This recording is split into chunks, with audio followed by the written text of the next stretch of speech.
বিয়ের আগে বাপের বাড়ি আর বিয়ের পরে বাপের বাড়ির মধ্যে হাজারটা তফাৎ থাকে। বিয়ের আগে মায়ের সাথে ঘরে সব কাজ করলেও বিয়ের পরে কিন্তু পায়ের উপরে পা তুলে খাওয়াই যেন এখন বড় কাজ হয়ে গেছে। বিয়ের পরে কোনো কাজই যেন বাপের বাড়ি আসলে করতে হয় না। মায়ের একটাই কথা, নিজের সংসারে তো সব কাজ করিস, আর এখন এখানে এসেও কাজ করবি। কিন্তু বিয়ের আগে তখন কিন্তু ঘরের সব কাজই করতাম মায়ের সাথে। মা অর্ধেক করতো, আমি অর্ধেক করতাম। হ্যালো এভরিওয়ান, আসসালামু আলাইকুম। সবার কী অবস্থা, কেমন আছেন? আশা করছি সবাই ভালো আছেন। আলহামদুলিল্লাহ, আমরাও বেশ ভালো আছি। আজকে সকাল থেকে ব্লগটা শুরু করেছি, আর একদম সকালে ঘুম থেকে যে উঠেছি তা না, ফজরের নামাজ পড়ে আবার শুয়েছিলাম। আর নিজের সংসারে থাকলে তো ফজরের নামাজ পড়ে আর তেমন একটা শোয়া হয় না, তখন থেকে সংসারে কাজকর্ম শুরু করতে হয়।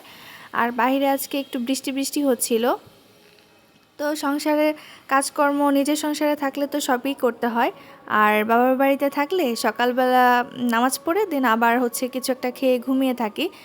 আর তারপরে কোনো কাজে মায়ে হাত লাগাতে দেয় না। তো এখন যে বিছানাপত্র তুলে দিচ্ছি সেটাও তুলে দিতে দিচ্ছে না, বলছে থাক, এটা আমি তুলে নিব, ঘরের কাজগুলো আমি করে নিব, রান্নাটা শেষ করে নিই। তো মায়ের বাড়িতে থাকলে কিন্তু এই সুবিধাগুলো খুব অনায়াসে ভোগ করা যায়। দেখুন, আমি কিন্তু এর মধ্যে টুকটাক একটু কাজ করে তারপর হচ্ছে খাবার নিয়ে বসেছি।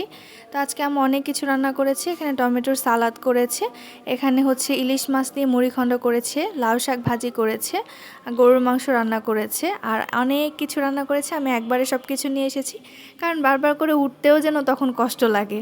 আসলে মেয়েরা আসলে বাপের বাড়ি আসলে না একদম অলস হয়ে যায়, কোনো কিছুই করতে পারে না, তখন নিজের হাতে খেতেও পারে না। তো আমি তো সেক্ষেত্রে কিন্তু নিজের হাতে খাচ্ছি, এতটা অলস হয়ে যায়নি, নিজের ছেলেকেও খাইয়েছি। আবার এদিকে আম্মু অনেক সুন্দর করে হচ্ছে দই বানিয়েছে, তো খাবার শেষ করে ওই প্লেটেই আমি দই নিয়ে নিয়েছি। অন্য একটা প্লেট ভরাবো সেই কষ্টটা আর করতে চাচ্ছিলাম না। আম্মুকে বললাম, তুমি একটা চামিচ দাও, আমি এখান থেকে হচ্ছে দই কেটে নিব, এই প্লেটে খেয়ে নিব, আমার আবার আলাদা প্লেটের দরকার নেই। দইটা এত বেশি সুন্দর হয়েছে, এত সুন্দরভাবে বসেছে, একদম কাটা কাটা হয়েছে, খেতে বেশ ভালো হয়েছিল, আর একদম মিষ্টিটা পারফেক্ট ছিল। আমার কাছে বাজারের দই থেকে বাসায় বানানো দই বেশি ভালো লাগে, কারণ সেখানে মিষ্টির একটা ব্যালেন্স থাকে। আমি যতটুকু পরিমাণ মিষ্টি খেতে চাই সেই অনুযায়ী আমি দইটার মিষ্টি রাখবো। বাজারে তো তেমন না আমার, এজন্য বাজারের দই খেতে খুব একটা ভালো লাগে না।